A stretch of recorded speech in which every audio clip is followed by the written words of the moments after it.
So hello everyone, this is your mentor Damini. आप सभी का स्वागत है हमारे अपने channel agri entrance and BSc exam Adda 24/7 पे। तो आज है हमारे इस सब्जेक्ट का लेक्चर नंबर 4, जिसमें हम मैंगो के बारे में पढ़ने वाले हैं। तो वीडियो शुरू करने से पहले अगर आप लोगों ने अभी तक हमारे चैनल को सब्सक्राइब नहीं किया है तो चैनल को जरूर सब्सक्राइब कर लो और इस वीडियो को भी जरूर लाइक कर दो और शेयर कर दो। ठीक है बच्चों, चलो। तो हमने अभी तक जो क्लासेस में पढ़ा है, मैंने आप लोगों को अभी तक बेसिक इंपॉर्टेंसेस बताए हैं कि what is the meaning of pomology या प्लांटेशन क्रॉप का क्या मतलब होता है। उसके बाद हमने उसके इंपॉर्टेंसेस और स्कोप्स के बारे में भी पढ़ लिया कि फ्रूट क्रॉप्स के क्या इंपॉर्टेंसेस है और क्या क्या स्कोप्स है, और हमने सेम चीज प्लांटेशन क्रॉप के बारे में भी पढ़ ली। आज से हम फ्रूट शुरू करने वाले हैं। तो सबसे पहले हम फ्रूट्स के बारे में पढ़ेंगे, उसके बाद हम प्लांटेशन क्रॉप्स पे आएंगे। ठीक है बच्चों, डन? ओके, जल्दी से मुझे कमेंट सेक्शन पे टाइप करके देंगे आर यू गाइज रेडी। तो आर करके आपका चैट बॉक्स पे कमेंट आ जाना चाहिए या चैट आ जानी चाहिए। देखो पीपीटी भी बोल रही है, पढ़ाना शुरू करवा दो। ठीक है, चलो। तो मैंगो से हम शुरुआत करेंगे।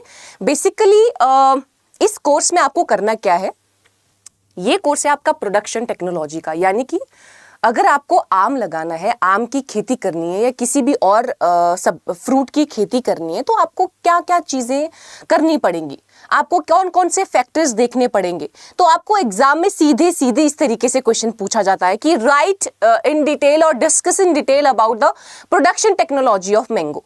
तो आपको वो सारे फैक्टर्स ऐड करने पड़ेंगे कि किस तरीके की जलवायु चाहिए, किस तरीके का सॉइल चाहिए एंड सो ऑन, चीजें जो हम पढ़ने वाले हैं। तो सबसे पहले जब भी हम किसी क्रॉप को पढ़ते तो हम उसका नामकरण पढ़ते हैं।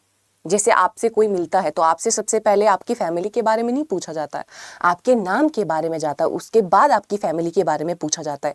तो सबसे पहला क्रॉप जो हमारा प्रोडक्शन टेक्नोलॉजी में रहने वाला है, दैट इज योर मैंगो। आम की खेती के बारे में आज हम पढ़ेंगे कि आम की खेती किस तरीके से की जाती है। अगर आपके पास कोई फार्मर आता है, आपको बोला जाए कि भाई मुझे आम ग्रो करना है, मुझे नहीं पता है कि आम को कैसे ग्रो किया जाता है, तो आपने उनको क्या क्या चीज़ें बतानी है कि भाई देख लो इतना टेम्परेचर होना चाहिए, ऐसी मृदा होनी चाहिए, घास ऐसे इस टाइम पे निकालना है, ठीक है, और कब उसका तुड़ान करना है, क्या क्या उसमें केमिकल हमें डालने पड़ेंगे, कौन सी खाद हमें डालनी पड़ेगी, कौन से उर्वरक हमें डालने पड़ेंगे।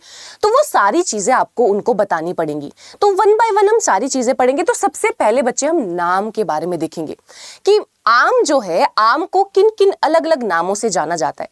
जैसे हम लोग होते हैं ना, हमारा नाम होता है, जैसे मेरा नाम दामिनी है तो मेरा घर पे नाम अलग है, मेरा निकनेम अलग है। तो उसी तरीके से फ्रूट्स के निकनेम भी होते हैं, फ्रूट्स को भी अलग अलग नामों से जाना जाता है। तो आम को इन सारे अलग अलग नामों से जाना जाता है। King of tropical fruits, first semester में हमने पढ़ा था ना कि ट्रॉपिकल फ्रूट क्या होते हैं, सब ट्रॉपिकल फ्रूट क्या होते हैं और टेम्परेट फ्रूट क्या होते हैं। तो ट्रॉपिकल फ्रूट का मतलब होता है ऐसे फ्रूट्स जो ट्रॉपिकल एरिया में लगते हैं। और ट्रॉपिकल एरियाज क्या होते हैं? ट्रॉपिकल एरियाज ऐसे एरियाज होते हैं जहां पे हॉट समर्स होते हैं, जहां पे गर्मी बहुत ज्यादा होती है और जहां पे ठंड नामात्र होती है, उन क्षेत्रों को ट्रॉपिकल एरिया बोला जाता है। तो ट्रॉपिकल क्षेत्रों में लगाए जाने वाले फलों को ट्रॉपिकल फ्रूट बोला जाता है। तो मैंगो भी, जो मैंगो है वो हमारे ट्रॉपिकल फ्रूट्स का राजा है, किंग ऑफ ट्रॉपिकल फ्रूट।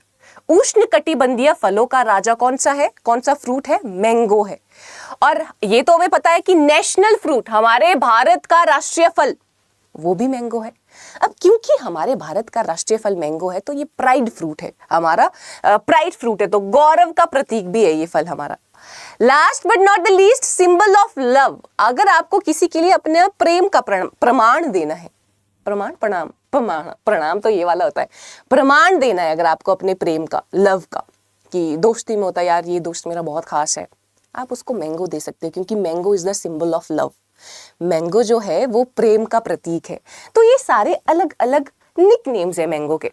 ठीक है, कौन कौन से निकनेम हमने पढ़े? हमने बोला किंग ऑफ ट्रॉपिकल फ्रूट्स, उष्णकटिबंधीय फलों का राजा।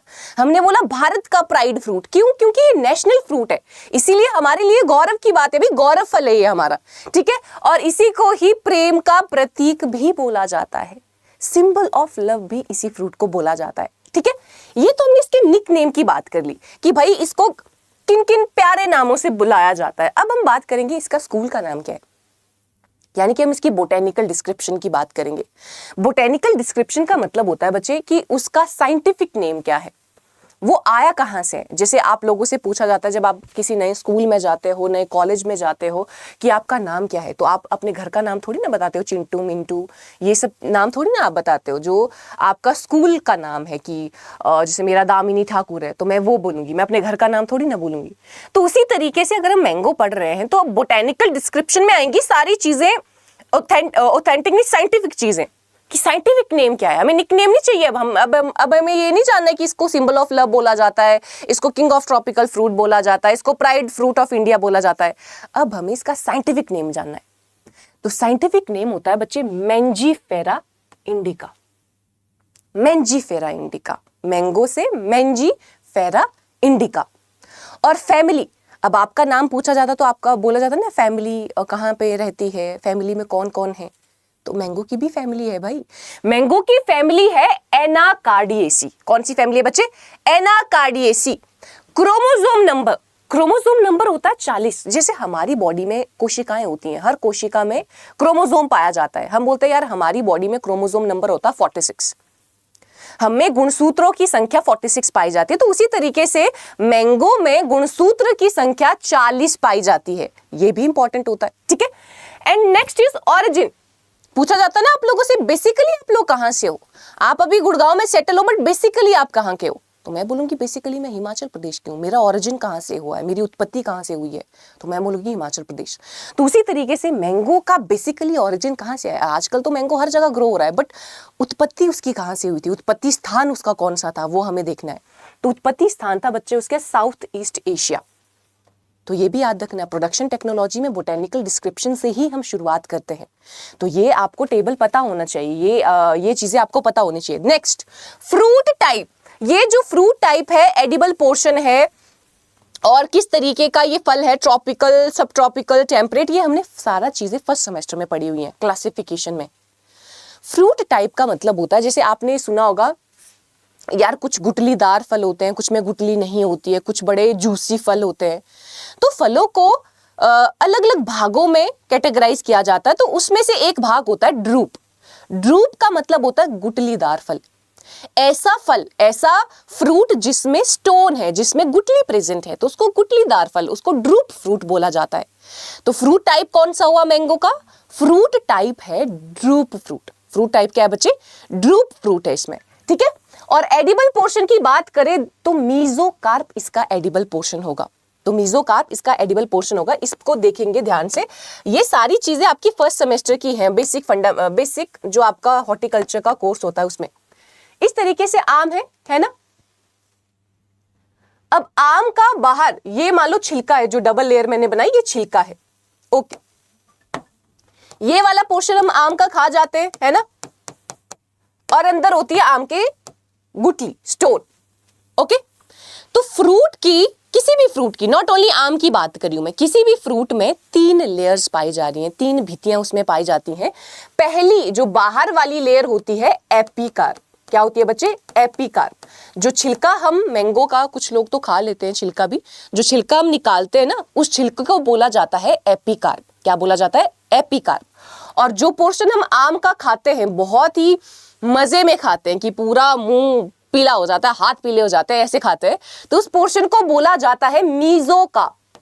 क्या बोला जाता है? मीजोकार्प। और जो ये अंदर स्टोन है, स्टोन को बोला जाता है एंडोकार्प। एंडोकार्प। तो एक फ्रूट में 3 लेयर्स पाई जाती है, अलग अलग 3 लेयर पाई जाती हैं, epicarp, mesocarp and endocarp. Epicarp मतलब बाहर वाला छिलका, मीजोकार्प मतलब जो पोर्शन हम खा रहे हैं, और एंडोकार्प का मतलब होता है अंदर गुठली वाला पोर्शन, अंदर जो स्टोन वाला पोर्शन होता है उसको एंडोकार्प बोला जाता है। और इन तीनों लेयर्स को मिलके बोला जाता है पेरिकार्प। इन तीनों लेयर्स को मिलके बोला जाता है पेरिकार्प। तो हम कौन सा पोर्शन खाते हैं आम का? मीजोकार्प। वही पॉइंटर वहां पे लिखा गया है। जो बीच वाला पोर्शन होता है ना, गुठली और छिलके को छोड़ के, उस पोर्शन को मीजोकार्प बोला जाता है, और वही पोर्शन हम खा रहे हैं। तो इसीलिए वहां पे लिखा एडिबल पोर्शन कौन सा है? एडिबल पोर्शन का मतलब होता है खाने वाला, कौन सा पोर्शन हम खाते हैं उस फ्रूट का। तो edible portion is your mesocarp. Done है? इतनी चीजें आई होप बच्चों क्लियर हो चुकी होंगी, ठीक है। चलो आगे बढ़ते हैं। अब अब सबसे पहले अगर मैंने अपने खेत में आम लगाना है तो मुझे देखना पड़ेगा भाई उसके लिए कंडीशंस कैसी चाहिए, उसके लिए जलवायु कैसी चाहिए, उसके लिए मृदा कैसी चाहिए। तो सबसे पहले मैं जलवायु देखूंगी यार, कितना टेम्परेचर मुझे उसको देना पड़ेगा, है ना, किस सॉइल में मुझे उसको लगाना पड़ेगा, कितनी पीएच मुझे रखनी पड़ेगी सॉइल की, ताकि ऐसा हो कि जब मैं पौधा लगाऊं तो वो अच्छे से ग्रो कर जाए। ऐसा ना हो कि मैंने पौधा लगाया और मैं उसको ठंड में लगा रही हूँ। ठीक है, चलो पहले टेम्परेचर देखते हैं, उसके बाद मैंगो कल्टीवेशन रिक्वायरमेंट। अगर हम क्लाइमेट की बात करें तो जो मैंगो है, जाहिर सी बात है अगर वो ट्रॉपिकल क्षेत्र में लग रहा है तो सबसे पहला पॉइंटर आपका होना चाहिए कि मैंगो जो है वो एक ट्रॉपिकल फ्रूट है, यानी कि वो उष्णकटिबंधीय क्षेत्रों में लगता है जहां पे हॉट समर्स होते हैं, जहां पे समर्स बहुत लंबे होते हैं या बहुत ज्यादा गर्मी होती है, और जहां पे जो टेम्परेचर है विंटर्स में ज्यादा कम नहीं जाता है, विंटर में उतना कम टेम्परेचर नहीं जाता है, तो उनको बोला जाता है ट्रॉपिकल एरिया। तो आप बोलोगे मैंगो को ज्यादातर उन क्षेत्रों में लगाया जाता है, और मैंगो की अच्छी ग्रोथ के लिए 24 से लेके 27 डिग्री सेंटीग्रेड टेम्परेचर रहना चाहिए। ठीक है, एक ऑप्टिमम टेम्परेचर का मतलब होता है औसतन टेम्परेचर। अगर मैं बोल रही हूं, देखो ये सारी चीजें हम पहली क्रॉप में अच्छे से समझेंगे, फिर हर क्रॉप में मैं ये चीज आपको रिपीट नहीं करवाऊंगी, क्योंकि पहली क्रॉप ऐसी क्रॉप होती है जहां पे आपको सारे कॉन्सेप्ट अच्छे से पढ़ने पड़ेंगे कि क्या मतलब होता है। जाहिर सी बात है यार, आप सेकंड सेमेस्टर में हो, थर्ड या फोर्थ में हो, तो कुछ चीजें हमें नहीं पता होती हैं अभी तक भी, है ना, कि स्पेसिंग का क्या मतलब होता है या मल्चिंग का क्या मतलब होता है। तो वो हम एक क्लास में, यानी कि मैंगो में डिटेल में पढ़ेंगे। मैंगो 2-3 क्लासेस में आपका खत्म होगा, ठीक है, बट पढ़ेंगे हम इस तरीके से कि आगे मुझे वो रिपीट ना करना पड़े। ठीक है, डन। चलो, तो ऑप्टिमम टेम्परेचर का देखो क्या मतलब होता है। मैं बोल रही हूँ कि अगर मैं -5 डिग्री सेंटीग्रेड से लेके 40 डिग्री सेंटीग्रेड तक अच्छे से जीवित रह सकती हूँ, कि अच्छे से इन द सेंस मैं सहन कर सकती हूँ कि इतना कम टेम्परेचर भी और इतना ज्यादा टेम्परेचर भी। इससे कम टेम्परेचर अगर होगा और इससे ज्यादा टेम्परेचर अगर होगा तो मुझे बहुत दिक्कत होने लगेगी, तो मेरे सर्वाइवल के चांसेस बहुत कम हो जाएंगे। ऑन एवरेज बोल रही हूं मैं इतना, पर मैं बोल रही हूं कि अगर मुझे अच्छे से रहना है, यानी कि मेरे लिए ऑप्टिमम टेम्परेचर कौन सा होगा, मेरे लिए अच्छा टेम्परेचर कौन सा होगा, तो मैं बोलूंगी 15 डिग्री, कि 15 डिग्री सेंटीग्रेड पे मैं खुश रहती हूँ काम करने के लिए। कोई भी काम होगा, क्लासेस लेनी है, ये करना है, वो करना है, मैं बोले यार 15 डिग्री सेंटीग्रेड टेम्परेचर बड़ा मजा आ रहा है, मैं हर काम करूंगी, मैं उस टेम्परेचर पे खुश रहती हूँ, मेरी उस टेम्परेचर पे ग्रोथ बहुत अच्छे से होती है। तो ये पूरी एक रेंज है कि इस रेंज पे मैं सर्वाइव कर सकती हूँ। सर्वाइव करने का मतलब, जैसे आजकल अब गर्मी हो गई तो सर्वाइव तो सारे कर रहे हैं, बट खुशी खुशी थोड़ी ना कर रहे हैं, ऐसे कि यार क्या गर्मी है कि पसीना पड़ रहा है, ये हो रहा है, वो हो रहा है। बट एक ऐसा टेम्परेचर भी होता है, एक ऐसा सीजन भी होता है जहां पे आप खुश होते हैं, ना गर्मी है ना सर्दी है, कि आहा मजा है, ना पंखा लगाना पड़ रहा है ना हीटर लगाना पड़ रहा है। ठीक है, तो वही ऑप्टिमम टेम्परेचर होता है कि आपकी ग्रोथ किस टेम्परेचर पे सबसे ज्यादा होती है। तो उसी तरीके से मैंगो का ऑप्टिमम टेम्परेचर या आइडियल टेम्परेचर होता है 24 से लेके 27 डिग्री सेंटीग्रेड। ऐसा नहीं कि इसे ज्यादा सहन नहीं कर सकता, ये 40-42 तक सहन कर सकता है, बट सबसे अच्छा ये इस टेम्परेचर पे ग्रोथ शो करता है। कितना? 24 से लेके 27 डिग्री सेंटीग्रेड टेम्परेचर। और अगर हम एनुअल रेनफॉल की बात करें, एनुअल रेनफॉल का मतलब है कि सालाना कितना वाटर, कितना रेनफॉल इसको चाहिए, कितनी बारिश इस पौधे को चाहिए, तो वो होनी चाहिए बच्चे 25 से लेके 250, 25 या कहीं कहीं 75 भी लिखा होता है, 25 से लेके 250 सेंटीमीटर। अब इसका मतलब क्या होता है? इसका मतलब ये होता है कि मान लो ये मेरा सॉइल है, सॉइल से 75 या 250 सेंटीमीटर तक रेनफॉल होना चाहिए ही चाहिए इसकी अच्छी ग्रोथ के लिए। ठीक है, डन। तो जलवायु कैसी चाहिए? तो आप बोलोगे ये ट्रॉपिकल फ्रूट है, इसको ग्रो करने के लिए ऑप्टिमम टेम्परेचर जो है वो 24 से 27 डिग्री सेंटीग्रेड होना चाहिए। टेम्परेचर की हमने बात कर ली, अब बारिश पे आते हैं। तो बारिश की अगर हम बात करें तो बारिश के लिए क्या होना चाहिए? अगर हम बारिश की बात कर रहे हैं तो बारिश के लिए क्या सिनेरियो होना चाहिए? बारिश का 25 से लेके 250 सेंटीमीटर जो है इतना आपका रेनफॉल होना चाहिए। इतना रेनफॉल मैंगो के लिए रिक्वायर्ड है। डन बच्चों? चलो अगला। देन सॉइल, किस तरीके की मृदा चाहिए भाई? मृदा किस तरीके की चाहिए? अब मैंगो के लिए चाहिए बच्चे alluvial to laterite soil. Alluvial to laterite soil. अब इन दोनों सॉइल का क्या मतलब होता है? हालांकि सॉइल साइंस में आप इसको डिटेल में पढ़ोगे कि अलुवियल सॉइल क्या होती है और लेटेराइट सॉइल क्या होती है, पर यहाँ पे मैं आपको रफली आइडिया दे देती हूँ। अलुवियल सॉइल का मतलब होता है ऐसी मिट्टी जो नदी के बहाव से आती है, होता ना यार, जहाँ पे नदियाँ चलती हैं, नदियाँ बहती हैं, तो नदी अपने साथ क्या होती है, मिट्टी को साथ में लेके आती है। तो उस मिट्टी को जो नदी अपने बहाव के साथ लेके आ रही है उसको बोला जाता है एलुवियल सॉइल। तो वो मृदा मैंगो के ग्रोथ के लिए बहुत अच्छी मानी जाती है। कौन सी बच्चे? अलुवियल सॉइल, जिसको जलोढ़ मिट्टी बोला जाता है। और लेटेराइट सॉइल, लेटेराइट सॉइल का मतलब होता है ऐसी सॉइल जो ऐसे क्षेत्रों में पाई जाती है जहां पे टेम्परेचर और रेनफॉल बहुत ज्यादा होता है। क्योंकि जो लेटेराइट सॉइल है उसमें ना आयरन या जो H पॉजिटिव आयंस हैं वो बहुत ज़्यादा होते हैं, वो एसिडिटी लाते हैं उस सॉइल में, ठीक है। तो ज़्यादा रेनफॉल वाले क्षेत्रों में लेटेराइट सॉइल पाई जाती है, वो थोड़ी लाल कलर की भी होती है, रेड लेटेराइट सॉइल। किसके लिए चाहिए? मैंगो के लिए चाहिए। तो मृदा में आपको सबसे पहले बोलना है कि हमें अलुवियल सॉइल चाहिए। आपको फिर अलुवियल का मतलब भी बताना है कि अलुवियल सॉइल ऐसी सॉइल होती है जो रिवर अपने बहाव के साथ लेके आती है।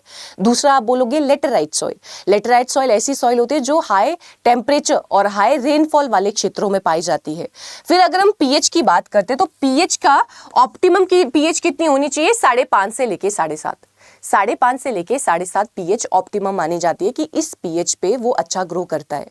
तो ये हमने जलवायु और मृदा के बारे में पढ़ा कि इस प्रकार का टेम्परेचर होना चाहिए, इस प्रकार की मृदा होनी चाहिए अगर हम मैंगो से अच्छा खासा उपज, अच्छा खासा उत्पादन करना चाहते हैं मैंगो का। डन होगी बात? आगे बढ़े, चलो। अब फ्लोरल बायोलॉजी एंड पॉलिनेशन, हमने सबसे पहले नामकरण पढ़ा कि मैंगो के निकनेम क्या थे और मैंगो का स्कूल का नाम क्या था, है ना। फिर हमने मैंगो में पढ़ा कि यार कौन सा टेम्परेचर इसके लिए चाहिए और कौन सा मृदा उसके लिए चाहिए, वो चीज़ भी हमने पढ़ ली। अब हम पढ़ेंगे कि मैंगो का फूल कैसा होता है। फूल कैसा होता है, उसमें कितने कौन कौन से प्रकार के फूल उसमें लगते हैं, सारी चीज़ें पढ़ेंगे। फिर हम ये भी पढ़ेंगे मैंगो का प्रवर्धन कैसा होता है, मैंगो को फील्ड में कैसे लगाया जाता है, सारी चीज़ें A to Z पढ़ेंगे।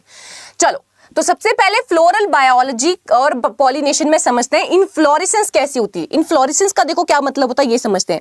यहाँ पे आपको दिख रहा है फूल, इस तरीके से मैंगो का फूल दिखता है। ये आपको दिख रही होगी शाखा, इस शाखा पे छोटे छोटे ऐसे फूल लगे हुए हैं। ये ब्रांच है, पूरी ब्रांच पे छोटे छोटे ऐसे फूल लगे हुए हैं। तो यहाँ पे समझेंगे इनफ्लोरेसेंस का क्या मतलब होता है। देखो इनफ्लोरेसेंस यानी कि पुष्पगुच्छ।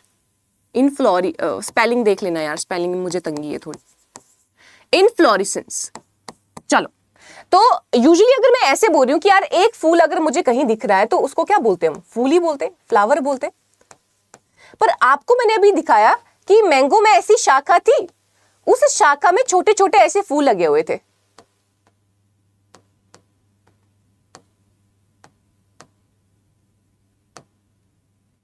अब इतने सारे फूलों को मैं फूल ही बोलूंगी क्या?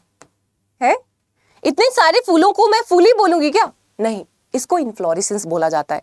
इस पूरी शाखा को बच्चे हम क्या बोल देते हैं?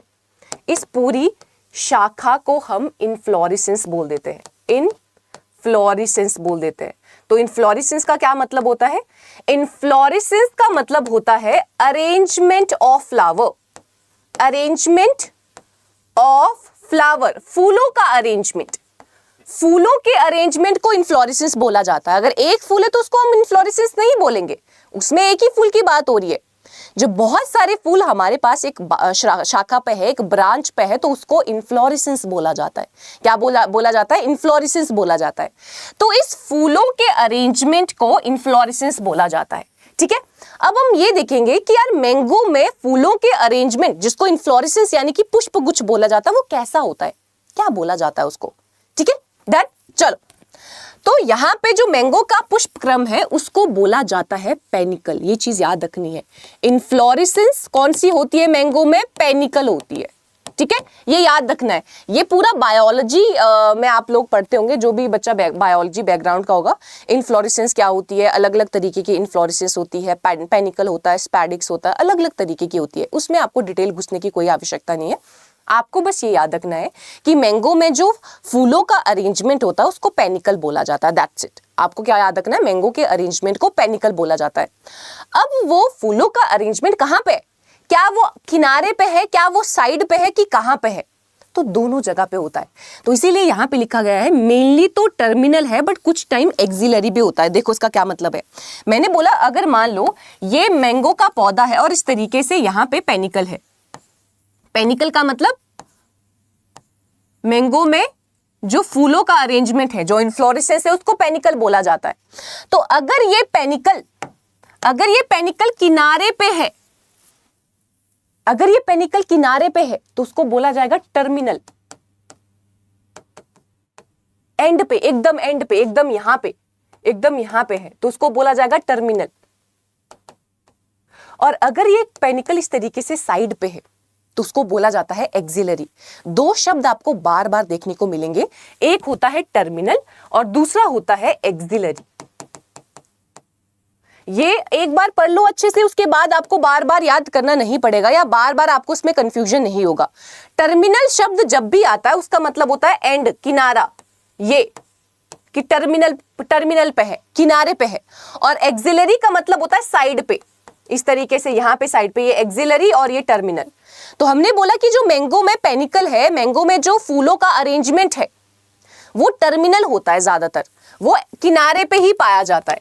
बट कभी कभी कुछ मैंगो की किस्मों में एक्सिलरी पेनिकल भी पाया जाता है, यानी कि जो पुष्प गुच्छ है वो ऐसे साइड पे भी पाया जाता है। इसीलिए वहां पे लिखा गया है कि इन्फ्लोरेसेंस जो पेनिकल है वो मेजरली तो टर्मिनल है, बट समटाइम वो कैसा है, समटाइम वो एक्सिलरी है। तो आई होप ये मतलब भी आपको समझ में आ गया होगा। सारे मतलब हम बहुत ही अच्छे से करेंगे, बहुत ही बारीकी से हम करने वाले हैं।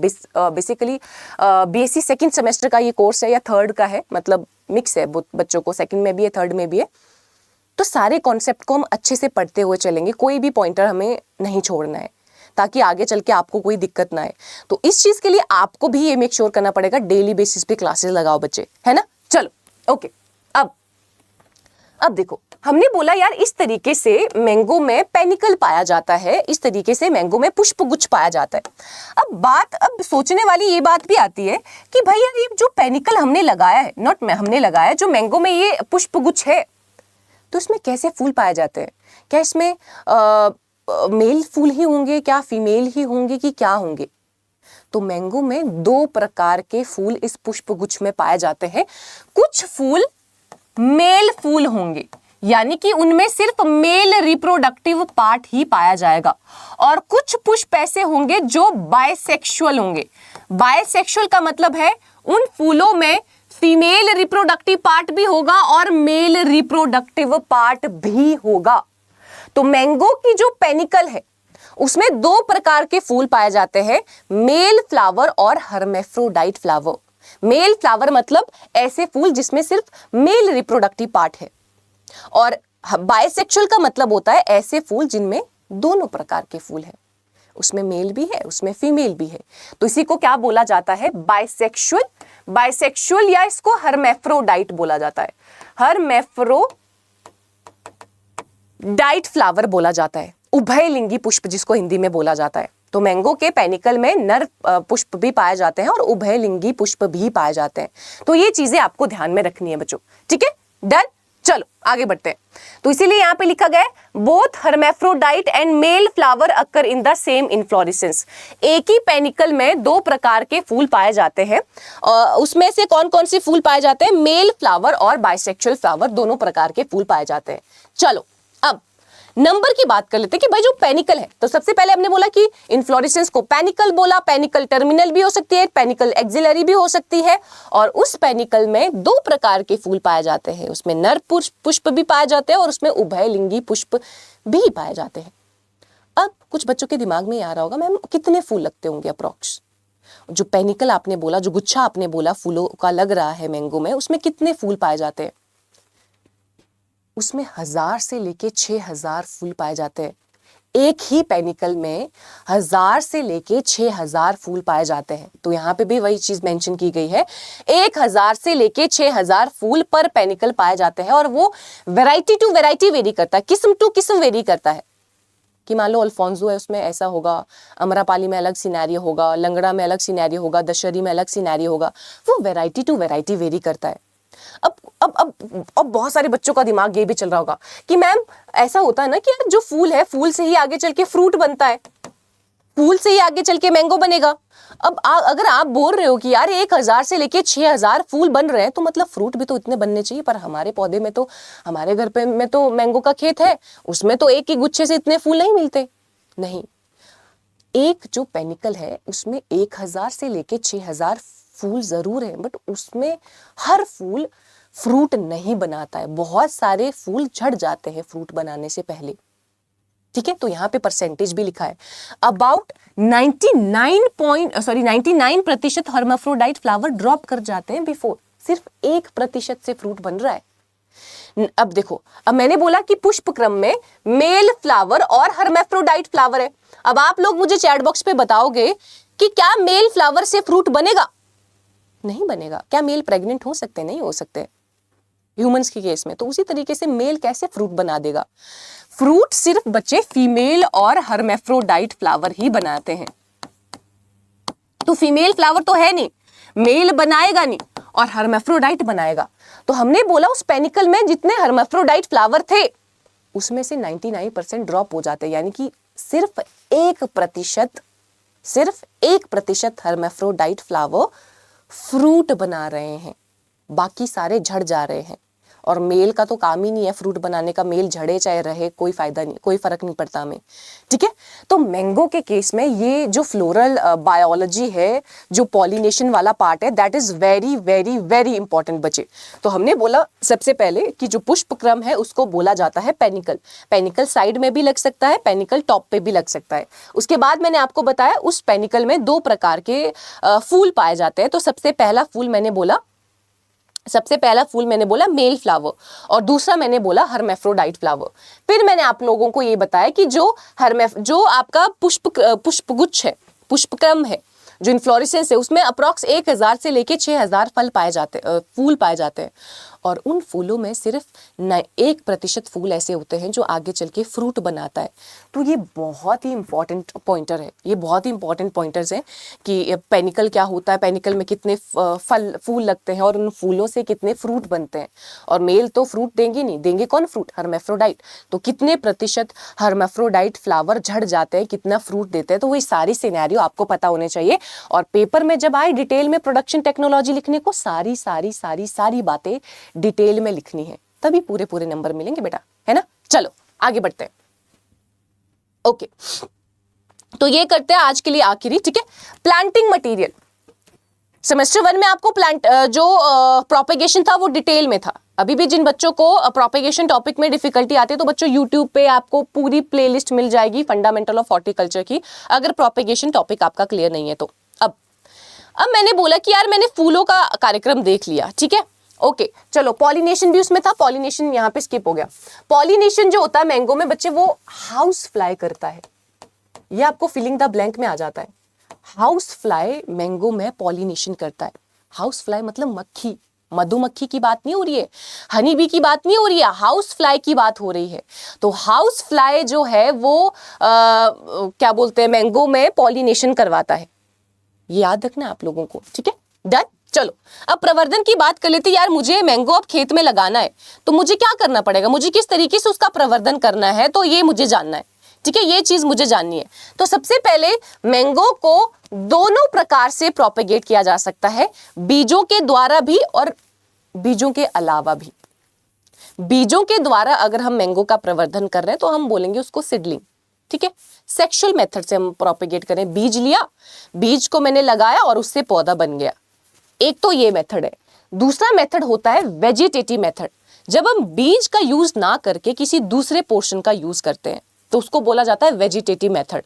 तो वेजिटेटिव कौन कौन से ऐसे वेजिटेटिव मेथड है जिससे हम मैंगो का प्रवर्धन कर सकते हैं, तो यहां पे मैंने आपको सारे वेजिटेटिव मेथड बताए हुए हैं। Grafting, majorly grafting, majorly grafting की हेल्प से मैंगो का प्रवर्धन किया जाता है। कौन सी ग्राफ्टिंग भाई, अलग अलग प्रकार की ग्राफ्टिंग की जाती है मैंगो में। देखो यहाँ पे वीनियर ग्राफ्टिंग, इन आर्चिंग, एपिकोटाइल ग्राफ्टिंग, ये सारे ऐसे ग्राफ्टिंग है जिनकी वजह से मैंगो का प्रवर्धन इजीली किया जाता है, मैंगो का प्रवर्धन किया जाता है। तो ये तीनों आपको याद रखने। अगर आपको पूछा जाए प्रोपेगेशन किस तरीके से होता है मैंगो में, तो आप बोलोगे मैंगो को बीजों द्वारा भी प्रोपेगेट किया जाता है और बीजों के अलावा भी प्रोपेगेट किया जाता है। तो अगर बीजों द्वारा किया जाता है, हमें करना क्या पड़ेगा, बीज लिए उसको डाल दिया सॉइल में और वो पौधा बना देगा। या दूसरा मेथड होता है वेजिटेटिव मेथड। वेजिटेटिव मेथड का मतलब होता है जब हम बीज का इस्तेमाल ना करते और किसी दूसरे मेथड का इस्तेमाल करते हैं, जैसे कि ग्राफ्टिंग। तो मैंगो के केस में हम ग्राफ्टिंग कर रहे हैं, और कौन कौन सी ग्राफ्टिंग कर रहे हैं? हम वीनियर ग्राफ्टिंग कर सकते हैं, हम इनआर्चिंग कर सकते हैं, और हम एपिकोटाइल ग्राफ्टिंग कर सकते हैं। इन सारी ग्राफ्टिंग की मदद से मैं मैंगो में पौधे को प्रोपेगेट कर सकती हूँ, मैंगो में प्रोपेगेट कर सकती हूँ। तो यहाँ पे एक बार हम देख लेते हैं इन तीनों का मतलब क्या होता है। हालांकि ये चीज मैं डिटेल में बता चुकी हूँ प्रोपेगेशन चैप्टर में, तो आप अगर नहीं आपको आइडिया है, नहीं आपको याद रहा है अच्छे से, तो आप वो सीरीज पहले देख सकते हो प्रोपेगेशन की। बच्चों, हर क्रॉप में प्रोपेगेशन आने वाला है, तो मेक श्योर दैट उसके साथ साथ प्रोपेगेशन वाली सीरीज भी देख लेना, 2-3 लेक्चर का वो है, ठीक है। डन, चलो। तो सबसे पहले बोला मैंने इनआर्चिंग। इनआर्चिंग का क्या मतलब होता है? इनआर्चिंग का मतलब होता है कि जब हम ये मान लो मेरे पास क्या है, ये मेरे पास ऐसा पौधा है जिसका मुझे रूट सिस्टम चाहिए, और ये मेरे पास ऐसा पौधा है जिसका मुझे शूट सिस्टम चाहिए। हम तभी ग्राफ्टिंग करते थे ना कि एक पौधा जिसकी मुझे रूट अच्छी लगी, दूसरा पौधा जिसका मुझे शूट अच्छा लगा, उन दोनों को जोड़ दिया, तभी हम ग्राफ्टिंग करते थे। तो यहाँ पे भी 2 पौधे हैं, एक पौधा दूसरा पौधा, इसकी मुझे जड़ें अच्छी लगी, इसका मुझे शूट पोर्शन अच्छा लगा, इसका मुझे रूट पोर्शन अच्छा लगा। तो मैंने क्या किया, इन दोनों को जोड़ दिया, ऐसे सी शेप कट लगाया, स्लाइस शेप कट लगा के इन दोनों को जोड़ दिया। तो जैसे ही यहाँ पे यूनियन बनता है, जैसे ये 2 पौधे आपस में जुड़ गए, तो मैं क्या करूंगी, जिस पौधे का मुझे रूट चाहिए था उसका स्टेम वाला पोर्शन काट दिया, और जिस पौधे का मुझे स्टेम वाला पोर्शन चाहिए था उसका रूट वाला पोर्शन काट दिया। तो फिर ये पौधा इस तरीके से एक पौधे की तरह हम इसको ग्रो करेंगे, इस तरीके से। तो इसी को इनआर्चिंग बोला जाता है। इनआर्चिंग का मतलब बेसिकली ये होता है कि जब हम 2 पौधों को जोड़ते हैं, जब हम इनको जोड़ रहे हैं तब वो अपने अपने पौधे अपनी अपनी जड़ों के साथ हैं। ऐसे हम ग्राफ्टिंग में क्या करते हैं कि एक पौधा अपनी जड़ के साथ है, दूसरे पौधे को का टुकड़ा काट के उस पे लगा दिया, ऐसे हम नॉर्मली ये करते हैं। पर इनआर्चिंग का मतलब होता है अभी दोनों पौधे अपनी जड़ों से हैं, अपनी जड़ों से जुड़े हुए हैं, तो दोनों को जोड़ दिया, जब वो जुड़ गए उसके बाद उनको अलग अलग कर दिया, इसी को इनआर्चिंग बोला जाता है। तो मैंगो में इनआर्चिंग काफी ज्यादा यूज किया जाता है, ठीक है। फिर दूसरा मैंने आप लोगों को बोला veneer grafting, side veneer grafting. Side veneer grafting का मतलब होता है साइड पे कट लगाना, ठीक है। तो पहले क्या करते हैं, पहले हम रूट स्टॉक और साइन पे इस तरीके से स्लांट कट देते हैं, तिरछा कट देते हैं। ये मेरे पास रूट स्टॉक था, ये साइन था, ऐसे तिरछे तिरछे कट दोनों पे दिए। तिरछा कट देने के बाद इस तरीके से स्लोपी कट, इसको बोला जाता है स्लोपिंग कट, इस तरीके से साइड पे कट लगा दिया, ये कट लगा दिया साइड पे। सेम मैंने साइन पे भी साइड कट लगा दिया और इन दोनों को आपस में जोड़ दिया, इसी को बोला जाता है साइड वीनियर। साइड से हमने ग्राफ्टिंग किया भाई। फिर नेक्स्ट आ जाता है एपिकोटाइल।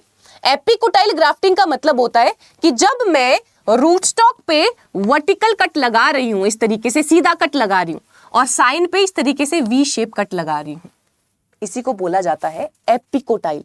आप बोलोगे यार ये तो क्लेफ्ट में भी हम करते थे, क्लेफ्ट ग्राफ्टिंग में, बट एपिकोटाइल में आपको ये याद रखना है, जो रूट स्टॉक है ना, रूट स्टॉक यहाँ पे 8 से लेके 12 या कहीं कहीं 9 से लेके 15 दिन का लिया जाता है। मतलब ऐसा रूट स्टॉक हमने एपिकोटाइल ग्राफ्टिंग में चूज करना है जो 8 से लेके 12 दिन का हो, जिसकी एज 8 से लेके 12 दिन की हो।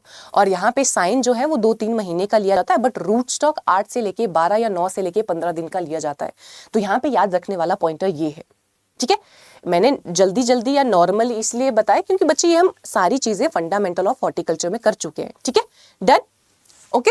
तो मैं आप लोगों को अगर आपको प्रोपेगेशन अभी भी प्रॉपर्ली समझ में नहीं आया या याद नहीं रहा है तो आप उस लेक्चर को पहले देख सकते हो, बीएससी फर्स्ट सेमेस्टर वाले को, उसके बाद, क्योंकि एक बार देख लो अच्छे से बेटा, क्योंकि हर क्लास में हर क्रॉप में प्रोपेगेशन आने वाला है। और मैं आपको डिटेल में नहीं बताऊंगी, क्योंकि डिटेल में बताऊंगी तो आज की क्लास मेरी इन तीनों को समझाने में ही लग जाएगी, ठीक है। डन, चलो। तो सबसे पहले हमने बोला इनआर्चिंग, उसके बाद हमने बोला साइड वीनियर ग्राफ्टिंग, और उसके बाद हमने बोला एपिकोटाइल ग्राफ्टिंग से इसका प्रवर्धन किया जाता है। तो आज हम सिर्फ प्रोपेगेशन तक ही करने वाले हैं, बाकी कल की क्लास में करते हैं बच्चों, ठीक है। आई होप आपको आज का लेक्चर समझ में आया होगा। आज की क्लास में एक बार रिकैप कर लेते कि क्या क्या चीजें हमने पढ़ी। तो हमने बेसिकली मैंगो के निक नेम्स पढ़े, हमने मैंगो का स्कूल का नाम पढ़ा, हमने क्लाइमेट एंड सॉइल पढ़ा, किस तरीके का चाहिए, 24 से 27 डिग्री सेंटीग्रेड टेम्परेचर होना चाहिए, 75 से लेके 250 सेंटीमीटर का रेनफॉल होना चाहिए, पीएच कितनी होनी चाहिए, 5.5 से लेके 7.5 होना चाहिए, अलूवियल टू लेटराइट सॉइल होनी चाहिए। फिर हमने उसमें इन्फ्लोरेसेंस पढ़ी, फिर हमने उसमें क्या पढ़ा, इसके बाद हमने प्रोपेगेशन पढ़ा कि किन किन तरीकों की हेल्प से हम मैंगो का प्रवर्धन कर सकते हैं। डन बच्चों? ओके। तो बहुत सारे बच्चों को ये सेकंड सेमेस्टर, थर्ड, फोर्थ में भी है, तो जिन भी बच्चों को सेकंड सेमेस्टर में है या जो भी बच्चा पढ़ना चाहता है ये वाला कोर्स, तो बच्चों ऑलरेडी आप लोगों के लिए बैच आ चुका है और जहाँ पे क्लासेस आपकी जोरों शोरों से चल चुकी है और अभी तक हमने मिड का सिलेबस कवर कर दिया है, जितने भी सब्जेक्ट हम आप लोगों को पढ़ा रहे हैं। तो अगर आप लोग भी हमसे जुड़ के तैयारी करना चाहते हैं, क्योंकि बहुत सारे स्टूडेंट्स ऐसे होते हैं कि हमारे कॉलेज में पढ़ाई नहीं होती है और हम अभी से अपने कॉन्सेप्ट स्ट्रॉन्ग करना चाहते हैं, तो मैं बार बार बोलती हूँ बच्चों को इस सेमेस्टर के लिए बेसिकली अगर आप चाहते हो अपने कॉन्सेप्ट्स को स्ट्रॉन्ग करना, तो this semester is very very very important. I feel that अगर आपको परेशानी आ रही है पढ़ने में, तो मुझे ऐसा लगता है कि आपको ये बैच इस बैच से ज़रूर पढ़ना चाहिए, क्योंकि इस बैच में आपको बहुत सारे फंडामेंटल सब्जेक्ट है, fundamental of economics, pathology, entomology, extension education, soil के फंडामेंटल कोर्सेज हैं। तो अगर आपका कोर डेवलप नहीं होगा, अगर आपके बेसिक डेवलप नहीं होंगे, तो अपकमिंग सेमेस्टर्स में आपको दिक्कत आएगी। जैसे आज मैंने मैंगो पढ़ाया तो प्रोपेगेशन वाला टॉपिक आ गया ना। अगर तुम्हें फर्स्ट सेमेस्टर में प्रोपेगेशन नहीं समझ में आता तो यहाँ तुम बोलोगे कि क्या बोल के चली गई है ना।